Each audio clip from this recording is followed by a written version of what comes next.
시청자 여러분 안녕하십니까? 알기 쉬운 보험으로 인생 설계 도와드리는 인생 설계 원픽의 진행을 맡은 길건우입니다. 여러분들의 인생 설계를 위한 고민들 굉장히 많으실 텐데 오늘 인생 설계 원픽과 함께 하시면서 그런 고민거리들 함께 해결해 보시면 좋을 것 같습니다.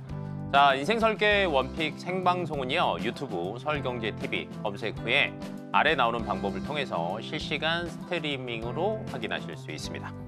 인생 설계 원픽에서 제공하는 정보는요, 전문가들의 조언일 뿐이라는 점 꼭 확인하시고 참고하시면 좋으실 것 같습니다. 자, 그럼 인생 설계 원픽 시작하겠습니다. 자, 오늘 인생 설계 원픽을 위해서 전문가님들 세 분 찾아와 주셨습니다. 우선은 전문가님들 인사 한번 할까요? 반갑습니다. 반갑습니다. 네. 가장 먼저 김철용 전문가님 오셨는데 네. 인사 한번 해주십시오. 안녕하세요, 시청자님. 자, 우리가 보험을 가입하는 이유는 보상을 받기 위해서입니다. 그 보상의 꿀팁을 알려드리려고 오늘 나왔습니다. 아, 또 첫 방송이라 이제 긴장을 하셨는데 보상의 꿀팁을 알려주신다라는 거 네. 기억하시면 좋을 것 같고요. 네네. 네, 다음으로 홍일점입니다. 네. 네, 마음으로 다가가는 보험 전문가 김지연입니다. 네, 마음으로 다가가서 잘 해준다라는 거죠, 설명을. 네. 네, 오늘 다들 다 긴장을 하셔가지고 제가 오늘 굉장히 어렵지 않을까라고 생각하는데 세 번째 전문가님은 안 그러실 거죠? 안 그래 보겠습니다. 네, 네, 인사드리겠습니다. 저는 보험을 보험답게 그리고 나 보험 가입했어가 목적이 되어서는 안 되고 저희는 항상 보장은 개개인별로 목적에 맞게 보험을 위기의 순간에 보답하는 설계사가 되고 싶어서 보답 한인철 설계사로 소개하겠습니다. 보답 한인철. 갑자기 이제 보답 한문철 막 이렇게 생각이 네, 들긴 같은 하는데. 한이십니다. 네, 아무튼 오늘 여러 가지를 좀 잘 알려주시길 바라겠습니다. 자, 그러면 저희가 첫 번째 주제부터 공개하겠습니다.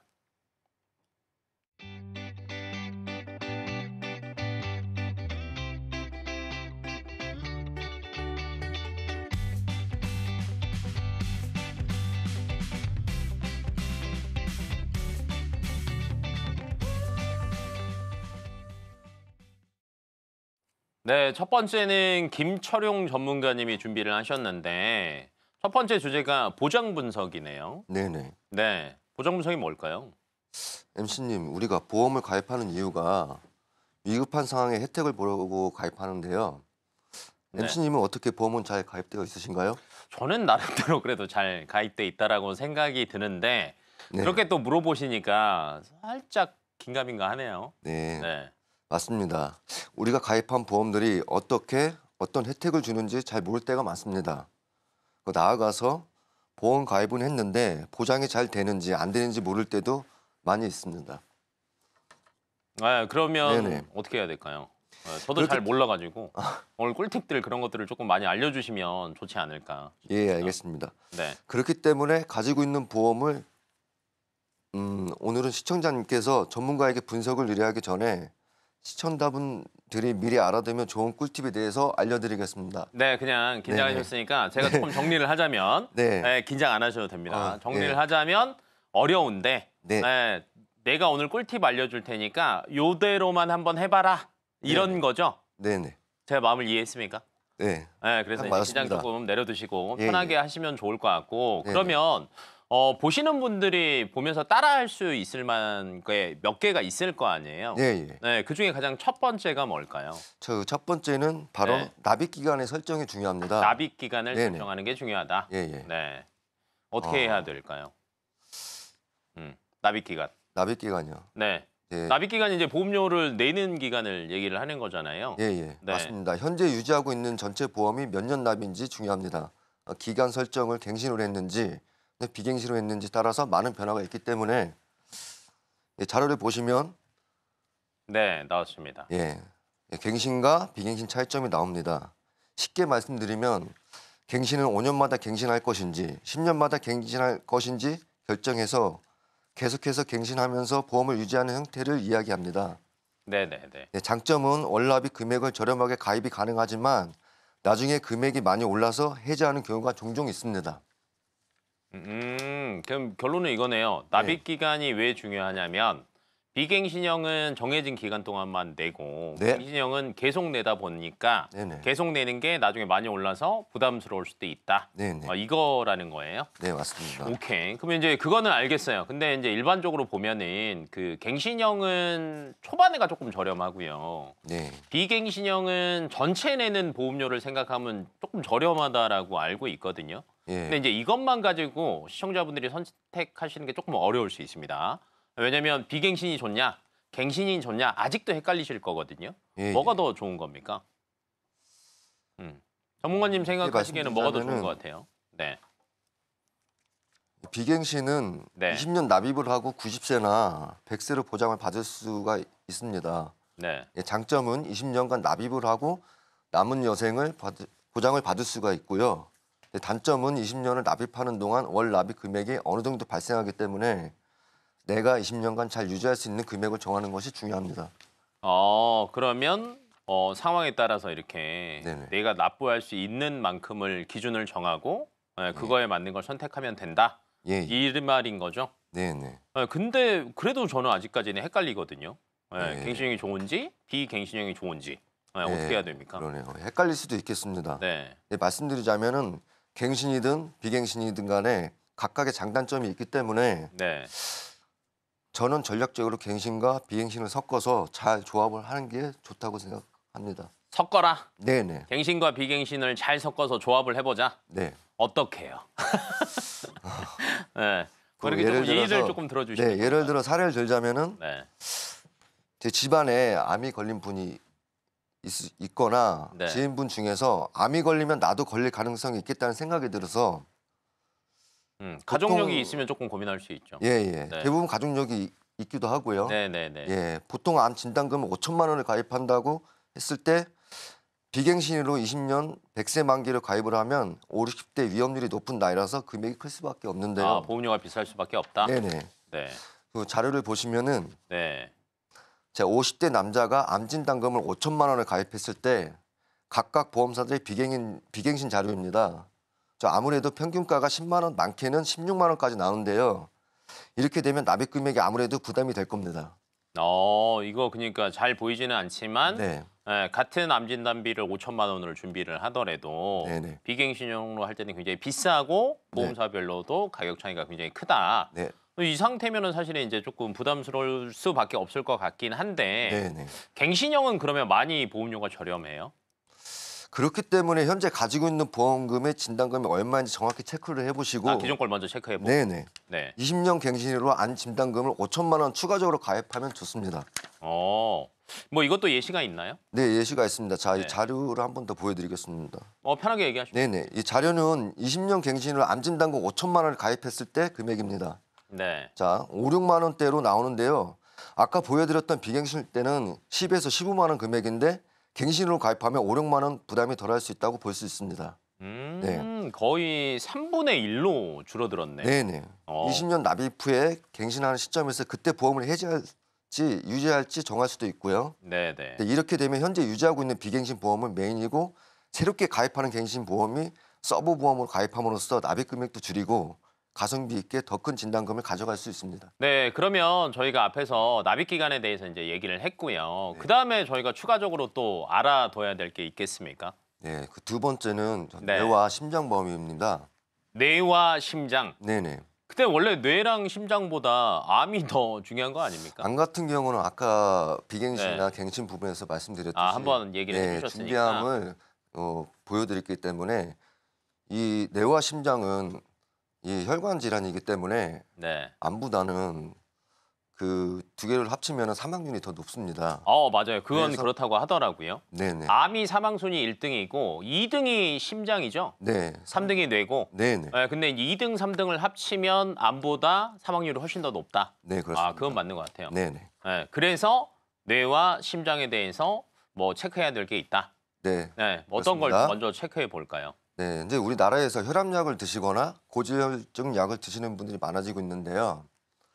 혈압약은 혈관들이 좁아져서 혈관을 일시적으로 늘려주는 약이고 고지혈증 약은 피가 점점 물컹물컹해지고 탁해지는 것을 막아주는 약이라고 보시면 됩니다. 이런 약을 드시는 분들은 특히 혈관 질환을 잘 준비하셔야 합니다. 네. 네, 자료를 보시면 자, 뇌에 관한 보상을 해주는 조건들입니다. 그림을 보셔서 아시겠지만 뇌혈관이 동그라미가 엄청 많은데요. 뇌혈관 가지고 있으시면 뇌졸중, 뇌출혈도 겹치는 부분이라서 뇌혈관을 가지고 있어야 합니다. 아, 그러니까 순서대로 보면은 범위가 네. 제일 넓은 게 뇌혈관이니까 네네. 뇌혈관을 잘 준비를 해야 된다라는 네네. 거고. 네네. 심장은요? 예, 다음 자료 보시면요. 심장에 관한 보상 자료입니다. 자료를 보시면은 허혈성 심장 질환이 동그라미가 많네요. 네, 맞네요. 예. 네. 허혈성 급성 심근경색까지 한꺼번에 보장해 주고 있기 때문에 허혈성을 꼭 가지고 있으셔야 합니다. 네, 앞에서 이제 두 가지 저희가 이제 점검을 해봤고 다음에 또 저희가 확인해야 될 게 있을까요? 네, 세 번째는 평균적으로 5, 7년마다 한 번씩 보장이 많이 바뀝니다. 네네. 예, 앵커님 혹시 민식이법이라고 아십니까? 많이 들어봤죠. 네. 안 그래도 오늘 그 방송국 오면서 제가 스쿨존 몇 군데 지나쳐 왔습니다. 네. 네. 알고 계시겠지만은 민식이법에 관한 내용입니다. 교통사고로 인해서 예전은 벌금이 2천만 원이었는데 민식이법으로 인해 벌금이 최대 3천만 원으로 법이 제정되었습니다. 그로 인해 기존 보험사의 벌금이 2천만 원에서 3천만 원으로 늘어나게 되었는데요.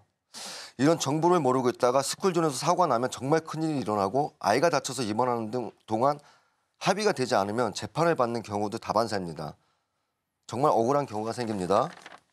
근데 이게 최근 들어서 보니까 뭐 과거 이제 조금 되기는 했지만 네. 뭐 민식이법 사고 때문에 뭐 처벌을 굉장히 강화한다 이런 기사들도 굉장히 많이 나오고는 있더라고요. 네네. 또 다음에 보면 이렇게 민식이법에 관한 법률을 보면 네. 네, 이게 어린이를 사망에 이르게 한 경우 6일 또는 3년 이상의 징역에 처한다. 오. 예, 두 번째는 어린이를 상해에 이르게 한 경우에는 1년 이상 15년 이하의 징역 또는 500만 원 이상 3천만 원 이하의 벌금에 처한다. 굉장히 처벌이 강화가 됐네요. 네네네. 네. 그래서 보통 교통사고는 원만한 합의를 하면 문제가 없지만 네. 특히 스쿨존에서 사고는 벌금도 벌금이지만 징역도 살아야 하는 경우가 있습니다. 그래서 피해자와 부모와 원만한 합의는 했어도 재판에서는 그거와 별개로 징역을 살아야 되는 경우도 있습니다. 이런 정보를 모르고 있으면 곤란한 상황에 처해지기도 합니다. 실제로 제 고객도 초등학교 앞 횡단보도 앞에서 꼬리 물고 지나가다가 신호위반 되면서 어린아이가 다쳐가지고 입원을 하게 된 사례가 있는데요. 결국 재판을 했고 변호사를 선임하고 벌금도 나오고 피해자 부모와 원만한 합의 후 재판도 다행히 원만하게 끝냈습니다. 이 고객은 저에게 운전자 보험을 가입하셨고 벌금과 합의금, 변호사 선임 비용 등을 잘 보상받았습니다. 만약에 법이 바뀌는 것을 알지 못했다면 제가 정보 전달을 해드리지 않았다면 이분은 더 큰 곤란한 상황을 겪을 수 있다고 생각합니다. 아, 이런 식으로 법이 바뀌어서 예, 예. 기존과는 다르게 이제 보상을 받냐 못 받냐가 달라질 수도 있으니까 네, 이런 그렇습니다. 것들도 한번 체크를 해보자라는 말씀이신 것 같고 네네. 뭐 또 다른 게 있을까요?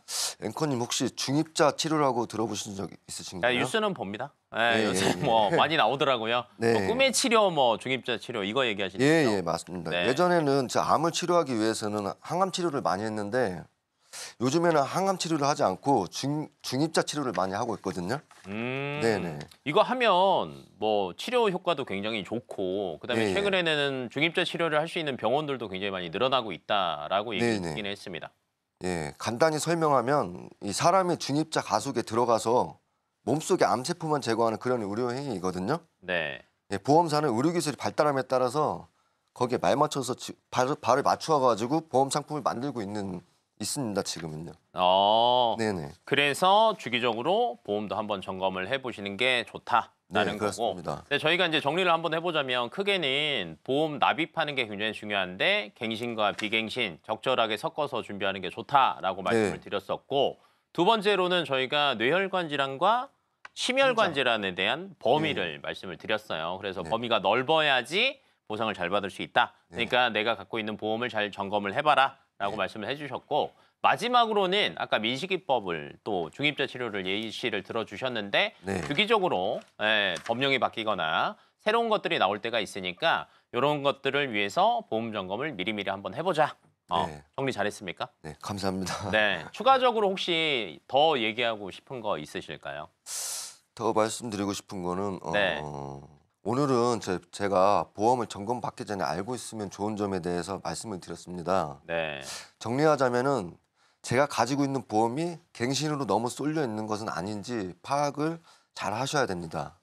또한 암, 뇌, 심장 이 3대 질환 중 뇌랑 심장은 혈관에 관한 부분이기에 뇌에는 뇌혈관 진단비가 잘 되어 있는지 또 심장은 허혈성 심장 질환이 잘 되어 있는지 잘 체크해 보셨으면 좋겠습니다. 네. 예. 앞에서 전문가님이 얘기해 주신 대로 잘 체크해 보시면 좋을 것 같고요. 네. 저희가 앞서 말씀드리는 정보들은 시청자 여러분들을 위한 조언일 뿐이라는 점, 해당 보험의 가치와 수익률을 보장하지 않는다는 점 확인해 주시면 좋을 것 같습니다. 마지막으로 CG로 정리 한 번 더 하고 넘어가겠습니다.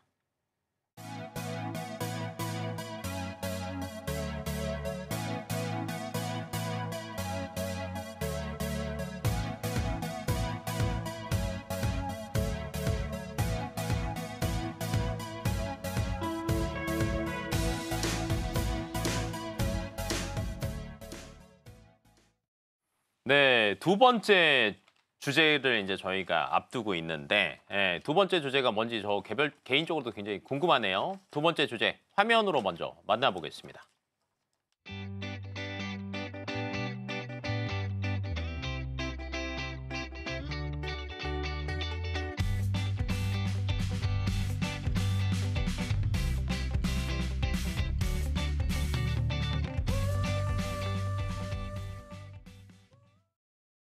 네, 오늘 두 번째 주제가 갱신과 비갱신이네요.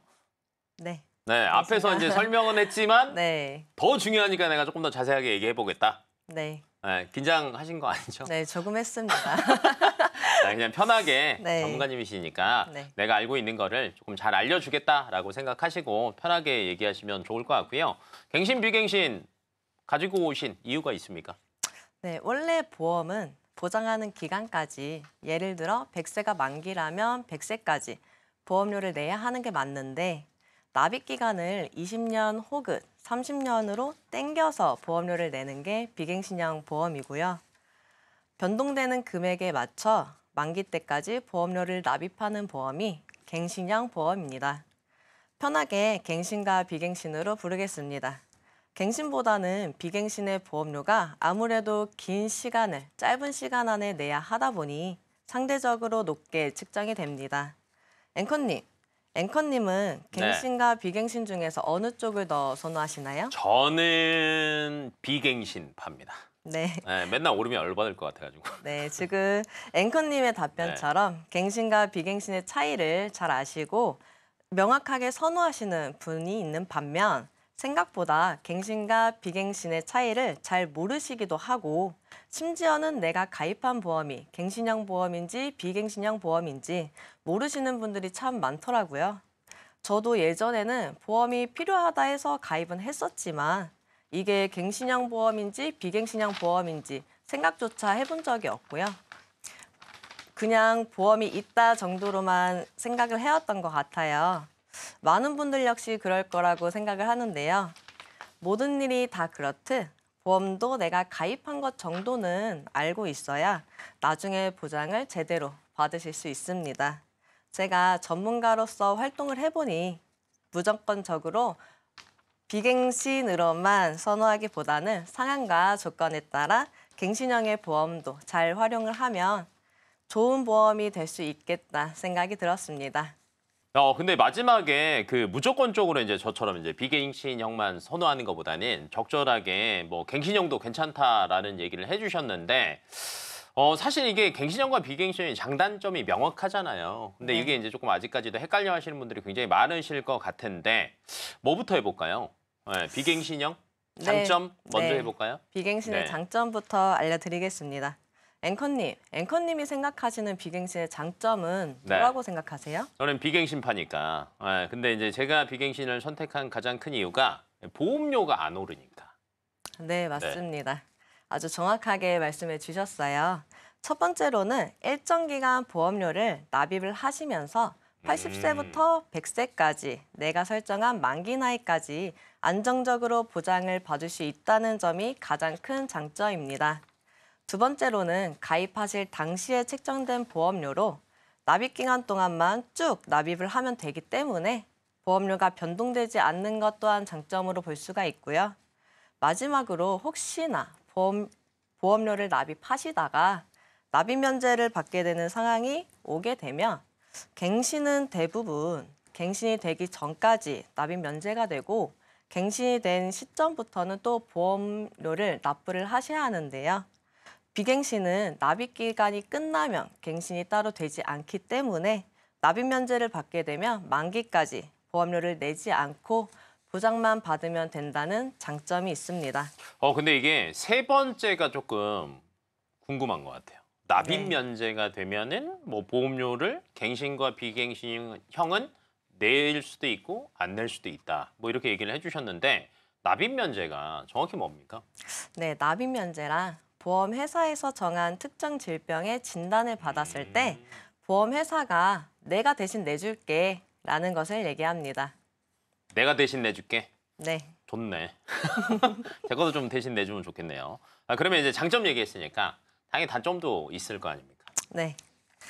네, 비갱신의 단점 얘기해 드리겠습니다. 많은 분들이 알고 계실 텐데요. 첫 번째가 비싸다라는 겁니다.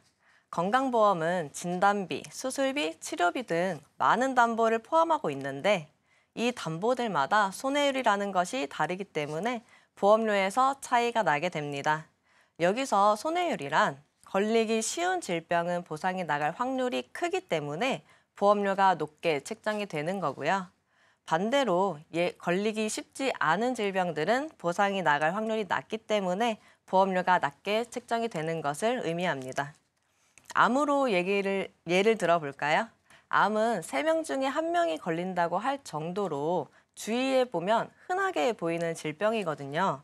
이렇게 위험한 질병이니 1억은 가지고 있어야 되지 않을까 생각을 하더라도 막상 이 손해율 때문에 보험료가 너무 비싸서 3천만 원에서 5천만 원 정도로 낮출 수밖에 없는 상황이 생기게 됩니다.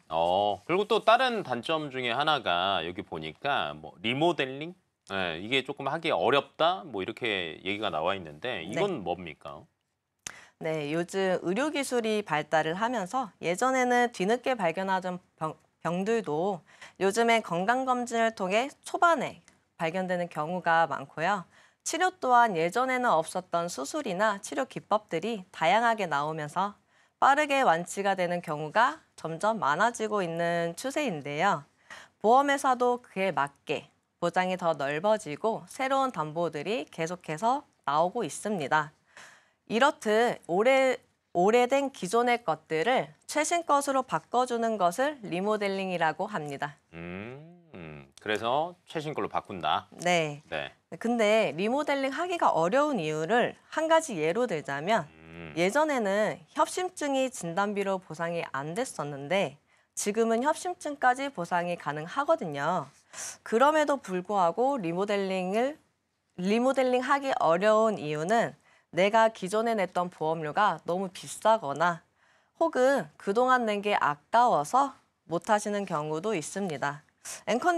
앵커님이 만약 병원에서 협심증 진단을 받았는데 내 보험에는 급성 심근경색만 있다 하신다면 어떠실 것 같나요? 전화해야 되나? 네, 어떻게 뭐 안 준다는 말 아닙니까? 그렇게 따지면. 네, 그쵸. 어떻게 해야 돼요? 네. 만약에 협심증을 방치해뒀다가 급성 심근경색이 오면 줄게라고 한다면 병을 키우실 건가요? 나한테? 네. 그 보험사가 그렇게 얘기를 한다고요? 네, 왜 키워요? 지금 당장 죽고 살고가 문제인데 당연히 치료를 먼저 받아야 되죠. 그렇죠. 네. 그렇기 때문에 담보의 영역이 넓어지거나 새로운 담보들이 나오면 부족한 부분은 리모델링을 통해 채우는 게 중요합니다. 야, 정말 갑자기 듣고 나서 보니까 미리미리 조금 체크를 해놔야 되겠다라는 생각이 조금 들었고, 그럼 저희가 이제 비갱신형 얘기를 다 했으니까 갱신형의 장점도 한번 알아볼까요? 네, 갱신형의 네. 장점 첫 번째는요. 많은 분들이 아시다시피 초기 보험료가 저렴하다는 건데요. 보험료가 저렴하다 보니 나중에 갱신이 되더라도 20년 혹은 30년 동안은 저렴한 보험료로 유지를 할 수가 있어서 당시의 금전적인 부분을 생각해 초기 보험료가 저렴한 갱신형 보험을 찾는 사람들도 많아지고 있습니다. 두 번째로는 보험료가 저렴하다 보니 아무래도 더 많은 담보들을 넣을 수가 있고요. 청구할 확률이 높은 담보들도 가입 금액을 크게 가져갈 수 있다는 장점이 있습니다. 예를 들어볼게요. 비갱신으로 암 진단금이 3천만 원에 보험료가 3만 원일 때 갱신형은 같은 3만 원에 암 진단금이 8천만 원 정도로 가져가실 수 있으니 훨씬 보장을 크게 가져가시는 거겠죠? 그럼 전 8천만 원으로 하겠습니다. 네. 네, 그리고 이거 세 번째 보니까 그 네. 아까 비갱신형의 단점이었던 게 갱신형에는 장점으로 나오네요. 네, 맞습니다. 서로 상반되는 특징을 가지고 있다고 보시면 될 것 같아요. 그럼 갱신형 보험의 단점도 설명을 해드릴까요? 네, 뭐 단점도 설명해 주십시오. 네. 네. 보험에 가입하실 때 네. 10년 갱신으로 설정을 하셨다면 10년, 20년 갱신으로 설정을 하셨다면 20년마다 갱신이 되는데요. 이때 갱신되는 보험료를 알 수가 없다는 것입니다. 갱신되는 보험료는 보험회사 대표가 와도 모른다라는 말이 있을 정도인데요. 네. 그것도 몰라? 보험료가 얼마나 오를지 모르기 때문에 갱신되는 시점이 다가오면 걱정을 하시는 분들이 많습니다. 참고로 여기서 많은 분들이 오해를 하고 계시는 부분이 있는데 갱신된다는 말은 보험료를 새로 측정한다와 같은 말이기 때문에 보험료는 오르기만 하는 것이 아니라 보험 안에 있는 담보마다 보험료가 오르기도 하고 내리기도 하고 변동이 없기도 합니다. 그렇기 때문에 내가 가지고 있는 담보들에 따라 생각보다 많이 안 오를 수도 있고 생각 이상으로 많이 오를 수도 있고 네, 확실하게 알 수가 없는 부분입니다. 그래서 대표가 와도 모른다. 네. 라고 얘기를 해주신 것 같고 네. 두 번째 그 단점 중에 하나가 또 이게 있네요. 만기 때까지 보험료를 납부해야 된다. 네, 맞습니다. 네, 이게 더 화가 나는 것 같긴 한데. 갱신형 보험 중에 단점 중에 하나가 내가 설정한 만기 나이까지 계속 갱신이 되기 때문에 보험을 해지하거나 만기가 되는 시점까지 보험료를 계속 납부를 해야 한다는 단점이 있습니다. 계속 내야 돼요. 그래도 저희가 비갱신형과 갱신형의 장단점을 우선은 들었어요. 그러니까 제가 드는 생각이 이겁니다. 각각의 장점들만 잘 조합을 하면 괜찮을 것 같은데 이 장점들을 어떻게 조합하느냐가 사실은 비전문가인 시청자들 입장에서 조금 어렵잖아요. 네, 맞습니다. 그러면 이제 전문가님이 보시기에 제가 예를 들어 드릴게요. 만약에 그 어린이 보험이나 태아 보험 같은 경우다. 네. 그러면 비갱신형으로 해야 되냐, 갱신형으로 해야 되냐 고민하시는 분들 굉장히 많으실 텐데 어떤 게 더 유리할까요? 네, 태아보험은 네. 갱신형, 비갱신형이 뭐가 좋다라고 판단을 할 수는 없지만 저는 개인적으로 20년 납 30세 만기가 좀 더 유리하다고 생각이 듭니다. 20년 납 100세 만기가 아니고요. 네. 더 긴 게 더 좋은 거 아닌가요? 네, 물론 그 말도 맞습니다. 다만 태아보험은 아이가 뱃속에 있다는 것 하나만으로 태어난 아이들보다 대부분의 담보가 비싸게 측정이 되는데요. 그런데 이렇게 비싼 보험료를 100세까지 가져갈 필요가 있을까요? 혹시 선천적인 질환이 있으면 나중에 보험 못 들어가는 거 아니야? 라고 생각을 하실 수는 있겠지만 20년 납 30세 보험에는 계약 전환 특약이라는 것도 있기 때문에 초반에는 저렴하게 20년 납 30세 만기로 보장을 넉넉하게 해서 가입을 하시고 아이가 건강하다면 어린이 보험을 비갱신으로 새로 가입하시는 게 유리합니다. 계약 전환 특약. 네. 요게 뭡니까? 네, 만약에 아이가 우리 아이에게 병력이 있어서 보험 가입이 안 될 것 같다거나 유병자 상품으로밖에 안 될 것 같다 할 경우에 만기가 되기 전에 계약 전환이라는 것을 신청하실 수 있는데요. 계약 전환 특약이란 만기 전에 신청을 하면 최대 100세까지 만기를 늘릴 수가 있습니다. 그냥은 안 해줄 것 같은데. 네, 맞습니다. 뭐 이렇게 막 단서 조항 이런 것들 굉장히 많은 거 아닙니까? 네, 우선 계약 전환을 하게 되면 특별히 심사를 보는 것이 아니기 때문에 혹시나 우리 아이에게 병력이 있다고 하더라도 만기를 연장하실 수가 있습니다. 요건 좋네요. 네, 여기서 대부분의 분들이 나는 20년 동안 납입을 했으니까 이제 보험료 안 내도 되는 거 아니야? 라고 생각하시는 분들이 있는데 내셔야 합니다. 또 이제- 낸다. 네. 근데 그럴 거면 네. 새로 가입하시는 게 낫지 않나? 맞아요. 저도 방금 딱 그 네. 생각했거든요. 라고 생각하실 수 네. 있는데요.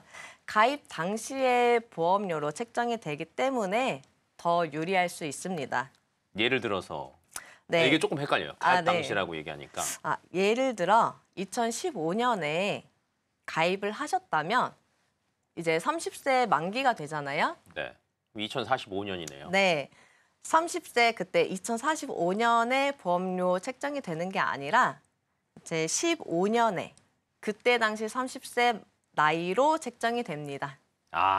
새로 가입하면은 2045년 기준으로 원래 새로 가입을 해야 되는데 네. 계약 전환 특약을 활용을 하면 30년 전 가격으로 준비를 할 수 있다. 네, 맞습니다. 이거 괜찮네요. 시청자 여러분들도 이거 계약 전환 특약 잘 확인해 보시면 좋을 것 같고요.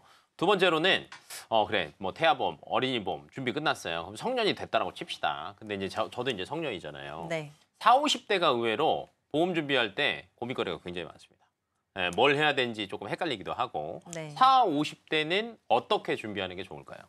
네, 보통 40, 50대 분들은 안정적으로 준비를 하고 싶어 하시거든요. 그 이유가 가정을 이루신 분들이 많기 때문인데요. 아무래도 보험 전체를 전부 비갱신으로만 준비를 하시면 두 가지가 걱정이 되실 겁니다. 첫 번째로는 보장이 낮아지진 않을까 걱정이 되실 거고요. 두 번째로는 보험료에 부담이 되지 않을까 걱정을 하실 텐데 뼈대가 되는 진단비와 수술비, 상해 정도는 비갱신형으로 적당한 금액에 맞춰서 준비를 하시고요. 부족한 진단비야 내가 더 준비하고 싶다는 그 담보들은 갱신형으로 같이 가져가시는 것을 가져가시는 게 가장 좋습니다. 아니면 20년 납 100세 만기가 보험료가 부담스럽다 하시는 분들은 납입 기간을 30년으로 늘리시거나 만기 나이를 90세 혹은 80세로 줄이시면 보험료의 부담이 조금 줄 수 있습니다. 보험에는 납입 면제라는 기능이 있기 때문에 이 부분도 참고를 하시면 될 것 같습니다. 체크해 보시면 좋을 것 같고요. 그럼 마지막으로 이제 남은 게 이제 고령자들. 네. 70대 이상이신 분들은 사실은 비갱신형으로 준비하려면 제가 방금 헛웃음이 나오잖아요. 네. 보험료 부담 굉장히 심하실 것 같은데 그럼 무조건 이 나이대 분들은 갱신형으로 준비를 하는 게 유리할까요? 네, 70대 이상이신 분들은 아무래도 병이나 상해 쪽으로 위험이 많은 나이거든요. 당연히 보험회사의 손해율이 가장 큰 나이대이기 때문에 보험료가 부담이 될 수밖에 없을 텐데요. 70대가 넘으면 갱신과 비갱신 보험료가 사실상 크게 차이가 나지는 않습니다. 갱신형이든 비갱신형이든 20년 후에는 90세가 넘기 때문에 보험료의 차이를 크게 못 느끼실 건데요. 담보에 따라 조금씩 다르기 때문에 이 부분은 확인을 해보시고 선택하시는 것이 좋습니다. 네, 저희가 이제 나이대별로 갱신과 비갱신을 어떻게 적절하게 조합을 해서 준비를 해야 되는지에 대해서 전문가님이 알려주셨고요. 내용을 저희가 이제 얘기한 게 조금 많으니까 마지막으로 이렇게 딱 이쁘게 정리 한번 더 해주시면 감사하겠습니다. 네, 제가 오늘 갱신과 비갱신에 대해서 설명을 해드렸는데요. 갱신은 만기 때까지 보험료가 변동이 되고 계속 납입을 해야 하지만 가입 당시엔 저렴하면서 가입 금액을 크게 넣을 수 있다는 장점이 있습니다. 반대로 비갱신은 보장 기간 동안에 보험료의 변동이 없고 납입 기간 동안만 내면 만기 때까지 보장을 받을 수 있다는 장점이 있지만 초기 보험료가 높기 때문에 가입 금액을 크게 가져갈 수 없다는 단점이 있습니다. 본인의 나이에 맞게 혹은 상황에 맞게 갱신과 비갱신을 잘 활용해서 가지고 가시면 저렴한 보험료로 가입 금액은 크게 가져가실 수 있기 때문에 전문가와의 충분한 상담을 통해 나에게 맞게 갱신과 비갱신을 적절히 활용해 가입하시길 바랍니다. 네, 갱신과 비갱신형이 고민되셨던 분들 같은 경우에는요, 뭐 다시 보기를 통해서도 이렇게 확인해 보시고 따라해 보시는 것도 괜찮을 것 같습니다. 저희 인생설계 원픽에서 제공하는 정보들은 전문가들이 해주시는 조언일 뿐입니다. 해당 보험의 가치와 수익률 보장하지 않는다는 점 확인해 주시면 좋을 것 같습니다. 마지막으로 화면으로 한 번 더 정리하고 넘어가겠습니다.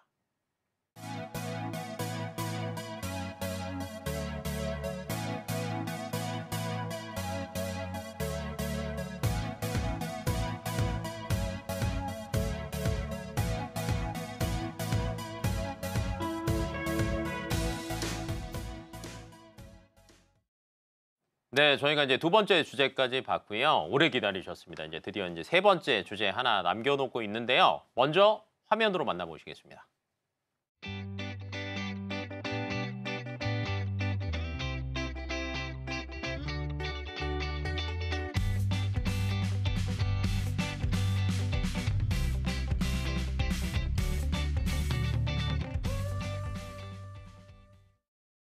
네, 마지막 주제가 암이네요. 네, 암을 딱 준비한 이유, 뭔지는 알 거는 같지만, 그래도 또 전문가님이 준비한 이유를 제가 또 한번 들어보고 싶습니다. 아, 네. 네. 제가 오늘 준비한 주제는 바로 암보험입니다. 암이라고 하면 가장 많이 발생하는 질병이라는 것들은 모든 시청자분들이 아실 텐데요. 아시는 시청자분도 계시지만 암이라고 하는 게 나에게 발생하지 않을 것 같아서 주저하시는 시청자분들도 계실 것 같아요. 그래서 제가 오늘 준비한 주제는요, 바로 암보험이고요. 우선 암보험을 알아보기 전에 암이라는 질병이 우리와 얼마만큼 가까이에 있는지 통계 자료로 살펴보면 좋을 것 같아서 통계 자료도 준비해 왔습니다. 통계 자료 보니까 그래프가 쭉쭉쭉 위로 올라가고 있는데 조금 자세하게 설명 한번 해주실까요? 네, 지금 다음 보시는 그래프처럼요. 먼저 다음 자료는 국가암정보센터에서 발표한 자료입니다. 99년도에는 10만 명부터 시작을 해서요. 신규 암 환자 수가 10년 기준으로는 20만 명을 돌파를 하고 22년 기준으로는 28만 명까지 지속적으로 우상향을 하고 있습니다. 굉장히 많이 느네요. 네, 맞습니다. 이는 저희가 신규 암 환자의 수만 말씀을 드린 거고요. 저희가 통계청에서 자료를 발표한 내용이 있는데요. 우리나라 남성은 평생 암에 걸릴 확률이 37%, 여성은 34%라고 합니다. 그래서 평생을 살아가면서 10명 중에 4명은 암이라는 질병에 걸릴 수 있다는 뜻입니다. 근데 안 그래도 지금 딱 CG가 갑자기 나와서 제가 질문을 하는 건데 네. 남자랑 여자랑 보니까 암 발생이 조금 성별로 많이 다르네요. 네, 맞습니다. 네. 지금 CG를 한번 같이 보시면요. 네네네. 네. 22년도에 저희 국가암정보센터 기준으로 봤을 때는요. 남성과 여성의 암 순위를 각각 발표를 하고 있습니다. 남성의 경우에는 폐암, 전립선암, 대장암, 위암, 간암 순으로 발병을 많이 하고 있고요. 여성의 경우에는 유방암, 갑상선암, 대장암, 폐암, 위암 순으로 발병을 하고 있습니다. 여기서 여성분들도 한번 짚고 넘어가셔야 되는 점이 있는데요. 유방암과 갑상선암 같은 경우에는 여성 호르몬과 밀접한 관계가 있습니다. 저희가 사회적으로 결혼하는 시기가 많이 늦춰졌죠. 맞아요. 그러다 보니까 출산도 늦어지고 하다 보니 여성 호르몬의 불균형으로 요즘에는 20대부터 30대, 40대 여성분에게도 이런 유방암이라던가 갑상선암이 증가하는 요인이라고 생각을 해볼 수가 있습니다. 그리고 또한 남녀별로 소개는 드렸지만 공통적으로 대장암과 위암, 상위권에 집중되어져 있다는 점도 한번 살펴보실 필요가 있으신데요. 저희가 식습관이 서구화되면서 육류 소비가 늘어남에 따라서 이런 소화기계 암 또한 증가하고 있다는 점도 꼭 짚고 넘어갔으면 좋겠습니다. 저희가 이제 조금 많이 걸린다, 뭐 셋 중에 한 명이다, 뭐 이런 얘기들도 하긴 했지만 사실은 반면에 생존율도 많이 올라가지 않습니까? 네, 맞습니다. 네. 예전에 대비해서 요즘에 암은 불치의 질환이 아닙니다. 저희 95년도 30년 전에는 5년 내에 암 생존율이 42% 정도 나오셨는데요. 최근 기준으로는 72%까지 무려 30% 정도 상승을 많이 했습니다. 올라갔네요. 네, 맞습니다. 여기서 남성과 여성으로 조금 더 구분을 해보면 남성은 5년 내 생존율이 66%, 여성분들의 경우에는 78%까지 올라갔죠. 네, 이는 저희가 암을 조기에 발견할 수 있는 의학기술의 발전과 그리고 치료기술의 발전이 상반되어와 같이 기인한 효과라고 볼 수도 있겠습니다. 그러면 좋은 거 아닙니까? 네, 사실 이게 좋기도 하지만 네. 안 좋기도 합니다. 저희가 포인트를 어디에 잡고 가느냐에 따라서 이 내용이 달라질 수가 있겠는데요. 네. 단순히 살아있다, 생존율이다 하는 곳에 포인트를 맞추게 되면 너무나도 좋은 얘기지만 이 부분을 우리가 치료를 받아야 된다라는 내용으로 포인트를 잡게 되면요. 치료를 받기 위한 치료비가 많이 든다. 그리고 치료 기간이 늘어났다라고도 생각해 볼 수 있겠습니다. 그러면 이제 치료가 많이 들어가니까 그러면 이제 저기에서 이제 저희가 또 생각해 볼 수 있는 게 요즘에는 산정특례라는 걸 네, 맞습니다. 시청자분들도 대부분 알고 계시거든요. 그러니까 어려운 치료비 부담을 나라에서 도와줄게 이거 아닙니까? 네, 맞습니다. 산정 특례는 본인 부담금의 상당 부분을 낮춰주는 아주 좋은 보험입니다. 제도입니다. 하지만 급여 항목만 적용되기 때문에 저희가 병원비에서 지출하게 되는 전액 본인 부담금이라던가 선별급여, 비급여 치료는 전혀 해당이 되지 않습니다. 문제는요, 아까 앞서 저희 전문가님들이 잘 네. 얘기해 주셨었는데, 요즘에는 의료기술이 계속 발전을 하면서 네. 새로운 효과가 좋은 치료들이 많이 나오고 있어요. 앞서 예를 들어 주셨던 뭐 중입자 치료라던가 하는 부분들은 대부분이 비급여로 처리가 되시기 때문에 산정특례 대상에서 제외되게 되십니다. 내 돈으로 해야 된다. 그렇죠. 그래서 이게 조금 더 문제가 있는 게 저희 보건복지부 조사에 따르면 암 환자분들 10분 중에서 8분 정도는 고가의 항암제가 부담이 되어서 치료를 중단하거나 연기한 경험이 있다라고 합니다. 이게 참 슬픈 일인 것 같아요. 효과가 좋은 거는 알지만 환경적으로 치료비의 부담으로 치료를 받지 못하고 다른 치료를 받거나 연기한다라는 내용은 좀 저도 전문가지만 많이 슬픈 내용입니다. 아니 치료비가 얼마나 많이 부담이 되길래 이거를 막 연기하고 막 그래요. 네. 종류에 따라서 차이는 있겠지만 제가 평균적인 치료비에 대해서 한번 안내를 드리도록 하겠습니다. 네. 다음 보시는 자료처럼 남성 1위 암은 폐암인데요. 폐암의 경우에는 4천만 원 가량의 치료비가 사용이 되고요. 아 초록색 부분인 거죠? 네, 초록색 네. 부분이십니다. 네. 그리고 여성 1위 암인 유방암의 경우에는 1,700만 원 가량의 치료비가 사용이 됩니다. 그리고 앞서 설명드렸다시피 저희 남녀 공통으로 많이 발병이 되고 있는 대장암과 위암의 경우에는 2,500만 원 가량의 치료비가 소요된다고 합니다. 다만 여기서 말씀드리는 거는요, 평균적인 수치이기 때문에 내가 나에게 발병하는 질환이 꼭 이 정도의 치료비만 사용된다라는 뜻은 아닙니다. 앞서 말씀드렸던 좋은 치료들을 나이가 받았을 때 효과가 좋다라고 하면요, 이 평균치 이상으로 치료비가 사용될 수 있기 때문에요, 이 부분도 한번 짚고 넘어가셨으면 좋겠습니다. 그러니까 내가 선택하는 거에 따라서 또 달라질 수도 있다. 그러면 이제 고민거리가 그 암이 보니까 생존율도 높아지긴 했지만 발병도 이제 더 많이 하고 있잖아요. 네네. 아까 뭐 이제 여성암에서 그 출산 시기가 늦어지면서 호르몬 변화 때문에 또 많이 걸린다 이런 얘기들도 해주셨는데 그러면 이제 중요한 거는 암을 어떻게 준비를 해야 되느냐. 네, 이게 핵심 포인트 아니겠습니까? 네, 맞습니다. 네. 그래서 저는 크게 두 가지로 나눠서 이렇게 얘기를 드릴 수 있을 것 같아요. 처음으로는 저희 암보험에서 가장 중요한 진단비라고 하는 부분이고요. 두 번째로는 저희 치료비라고 하는 부분으로 나눠서 생각을 해볼 수 있을 것 같은데요. 네. 우선 제가 진단비의 변화에 대해서도 한번 얘기를 드려보려고 합니다. 네. 그래서 기존 같은 경우에는 암은 일반암 진단비를 한번 받게 되면 암 진단비가 소멸하는 구조로 갔습니다. 앞서 제가 통계에서도 설명을 드렸다시피 생존율이 계속 증가하고 있어요. 반대로 말하면은 저희가 평생을 살아가면서 한 번에 암만 발생하라는 법은 없다라는 뜻도 또 되고 걸릴 수도 있다. 네, 또 걸릴 수도 있고요. 아니면 이게 전이가 될 수도 있고요. 아니면 어. 재발이 될 수도 있겠죠. 네. 그래서 기존의 일반암 진단비를 갖고 계신 분들은 암 진단비가 소멸을 했기 때문에 추후에 대한 내용들을 보장받기가 어렵습니다. 그래서 이런 환경에 따라서 보험사도 새로운 보장을 만들게 되었는데요.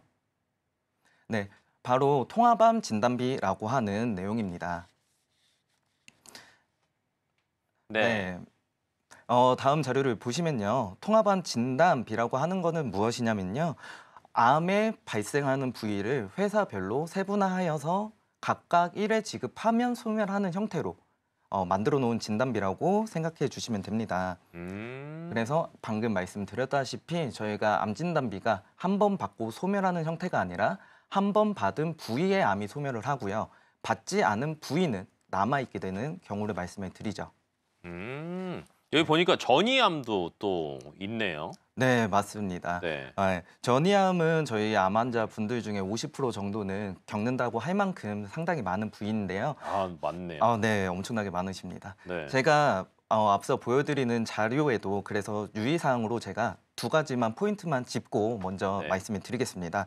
첫 번째, 통합암 진단에 대해서 방금 말씀해 주셨던 전이암이 꼭 도착지 위주로 되어 있는 회사인지를 살펴보셔야 됩니다. 뭐라고요? 도착지 기준입니다. 도착지 기준? 도착지. 이게 뭔 암. 말이에요? 헷갈린다. 헷갈리시죠? 네. 이게 뭐냐면은 저희가 통합암은 부위를 나눠놨다라고 말씀을 드렸잖아요. 네. 근데 원바람 기준의 부위로 나눠놓은 회사가 있고요. 이 이 원바람이 어떻게 이동해서 도착한 위주로 지급을 하는 회사가 전이 있습니다. 되는 구간별로. 그렇죠. 네, 맞습니다. 아. 전이가 돼서 가는 부분이죠. 제가 올려드린 아까 자료에서도 살짝 내용이 나왔지만 A라는 회사가 원발암이라고 하는 출발지를 기준으로 했다라고 치면 같은 부위에서 발생한 부분에 대해서는 보장을 하지 않겠죠. 이미 예를 들어 드리겠습니다. 저희가 유방암이 맨 처음에 발생을 했다라고 가정을 네. 하고요. 이 유방암이 폐라고 하는 위치로 전이가 됐다라고 네. 가정을 해볼게요. A라는 회사 같은 경우는 원발지만 봅니다. 그렇게 된다라고 하면은 유방에서 전이가 된 폐암이기 때문에 두 번째 진단비에 대해서는 안 해줘. 안 해주죠. 네. 하지만 전이암이 보장이 되는 도착지 기준의 회사인 경우에는 네. 유방과 폐가 부위가 나눠져 있다라고 한다면 둘 다 줘요. 그렇죠. 그래서 어. 시청자 여러분께 가장 유리한 방법은 저는 도착지 기준의 상품을 선택하시는 것을 유리하다라고 말씀을 드릴 수 있을 것 같습니다. 도착지 기준으로 전이암도 주냐 안 주냐 네. 라는 거 확인해 보시면 좋을 것 같고요. 그다음에 전문가님이 앞에서 얘기하시면서 또 다른 것들 중에 암 주요 치료비도 잠깐 이야기를 하셨거든요. 네, 맞습니다. 네, 요거는 뭘까요? 네, 암주요 치료비라고 하는 보장은요, 요즘에 최근에 나온 상품이라고 생각을 해주시면, 보장이라고 생각해 주시면 네. 되시는데요. 기존에는 저희가 암을 치료할 때 항암 방사선, 아니면 항암 약물, 아니면 뭐 암 수술비 따로따로 준비를 하셨어요. 맞아요. 따로따로 했어요. 네, 그런데 이런 것을 따로따로 준비가 아니라 하나로 묶어서 내가 암의 진단을 받고 이런 항암 치료라던가 약물 치료 그리고 수술 치료를 하게 되면은 최초 1회 먼저 가입 금액을 지급을 하고요. 그리고 1년 단위로 평가를 해서 진단일로부터 최대 10년까지, 최대 10회까지도 가입 금액을 지급하는 폭넓고 기간을 연장시킨 치료비라고 생각해 주시면 좋겠습니다. 앞에서 통암 진단비에서 저희가 팁을 드렸잖아요. 네. 그러면 암 주요 치료비도 팁 하나 알려주세요. 네, 정말 네. 꿀팁을 하나 알려드리겠습니다. 저희가 유방암이나 전립선 암 같은 경우에는 호르몬 치료를 좀 많이 하게 됩니다. 이렇게 됐을 때 암 주요 치료비에서 이 호르몬제까지 포함하는 회사인지를 꼭 확인해 보셔야 됩니다.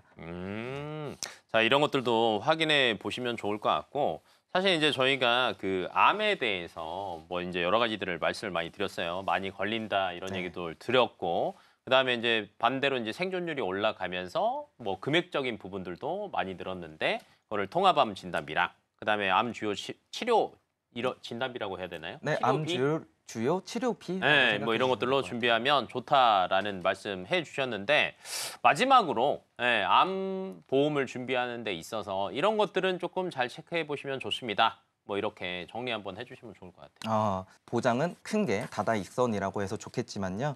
진단비는 통상적으로 연봉의 2배에서 3배 정도를 준비하시는 것을 추천을 드립니다. 이는 앞서 말씀드렸다시피 치료비와는 별개로 소득이 상실되는 구간이 생기실 수 있으시기 때문에요.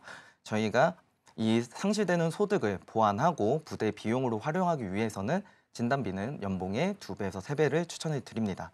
다만 이렇게 비갱신형, 앞서도 저희 전문가님들의 말씀을 너무 잘해주셨는데 거기서도 저희가 섞어서 하는 게 가장 합리적이다라는 얘기들이 많이 나왔어요. 맞아요. 그랬던 것처럼 비갱신형으로만 준비하시기에는 보험료적으로 너무 부담이 크실 수 있습니다.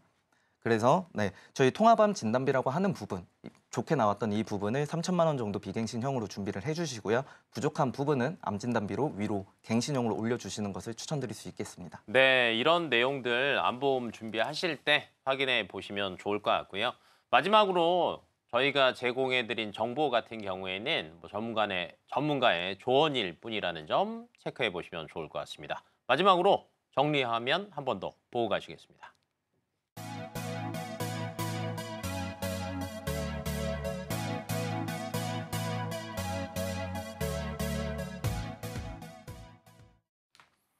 네, 이상 저희가 준비한 소식은 여기까지입니다. 오늘 방송은요, 서울경제TV 홈페이지나 서울경제TV 유튜브 채널을 통해서 다시 보실 수 있으시니까 궁금한 내용들은 다시 보기 하시면 좋으실 것 같습니다. 네, 오늘 준비한 소식은 여기까지입니다. 시청해 주신 여러분 감사합니다.